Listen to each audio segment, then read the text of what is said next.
Kita masuk dalam pembahasan. Kode Etik Pendeta Gemim diterbitkan oleh Sinode Gemim pada tahun 2013, berfungsi sebagai pedoman moral dan profesional bagi pendeta dalam menjalankan tugas pelayanan mereka. Penyusunannya melibatkan pendeta senior, pakar hukum, dan psikolog melalui serangkaian diskusi dan workshop dalam 2010 hingga 2012. Kode ini mengatur hubungan pendeta dengan jemaat, masyarakat, dan diri sendiri, serta menekankan peran sosial politik pendeta dalam konteks yang lebih luas. Tujuannya adalah untuk memastikan bahwa pendeta dapat menjalankan tugasnya dengan integrasi dan tanggung jawab sosial. Poin A. Panggilan dan pelayanan. Panggilan dan pelayanan adalah mandat ilahi yang dilakukan oleh manusia demi kemuliaan namanya. Tuhan memanggil untuk menyatakan kehendaknya kepada manusia. Namun, Tuhan tidak memaksa manusia untuk melayani Dia. Gereja Masehi Injili di Minahasa atau Gemim memiliki panggilan untuk bersekutu, bersaksi, dan berdiakonia. Panggilan ini mencakup penghayatan keselamatan, pemberitaan Injil, dan pelayanan sosial yang konkret kepada masyarakat. B. Kesetiaan pada ajaran Alkitab. Kesetiaan pada ajaran Alkitab mencerminkan karakter Allah yang setia dan tidak berubah. Dalam Alkitab, kesetiaan berarti keteguhan hati dan ketaatan, baik dalam hubungan dengan Tuhan maupun sesama. Misalnya dalam Amsal 19 ayat 22. Kesetiaan juga merupakan buah roh yang menunjukkan kemampuan untuk bertahan dalam berbagai situasi. Dalam Galatia 5 ayat 22. C. Tanggung jawab terhadap pelayanan gereja. Tanggung jawab terhadap pelayanan gereja berarti partisipasi aktif dan tanggung jawab dalam berbagai kegiatan dan program yang dilakukan oleh gereja.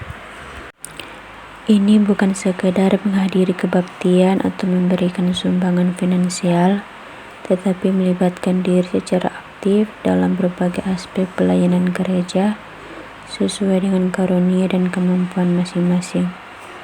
Tanggung jawab terhadap pelayanan gereja merupakan hal yang penting bagi setiap anggota gereja.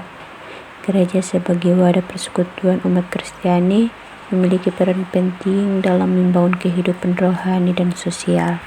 Baik, kita masuk pada bagian D, yaitu etika dalam kehidupan sosial dan profesional. Nah, etika dalam kehidupan sosial dan profesional berarti menjalankan nilai-nilai moral dan prinsip-prinsip yang benar dalam berinteraksi dengan orang lain. Ini meliputi ketulusan, kejujuran, integritas, tanggung jawab, hormat, dan empati. Etika juga membantu kita untuk membedakan antara yang benar dan salah, serta menentukan tindakan yang pantas dilakukan dalam berbagai situasi. Etika dalam kehidupan sosial dan profesional merupakan hal yang penting untuk membangun hubungan yang harmonis dan menciptakan lingkungan yang positif. Etika juga mengatur perilaku dan tindakan kita dalam berinteraksi dengan orang lain, baik dalam konteks pribadi maupun profesional. Bagian E, yaitu pelayanan dengan kasih dan keadilan. Pelayanan dengan kasih dan keadilan ini mencerminkan tindakan nyata yang didasari oleh kasih tanpa pamrih, serta prinsip keadilan dalam interaksi sosial. Pelayanan kasih adalah ungkapan kasih yang diwujudkan dalam tindakan, seperti membantu mereka yang membutuhkan dan menunjukkan solidaritas kepada sesama. Keadilan dalam pelayanan memastikan bahwa semua individu diperlakukan setara, tanpa memandang status sosial atau ekonomi.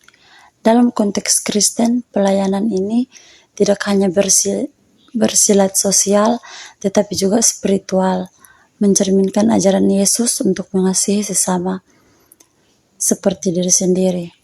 Kita masuk pada kesimpulan.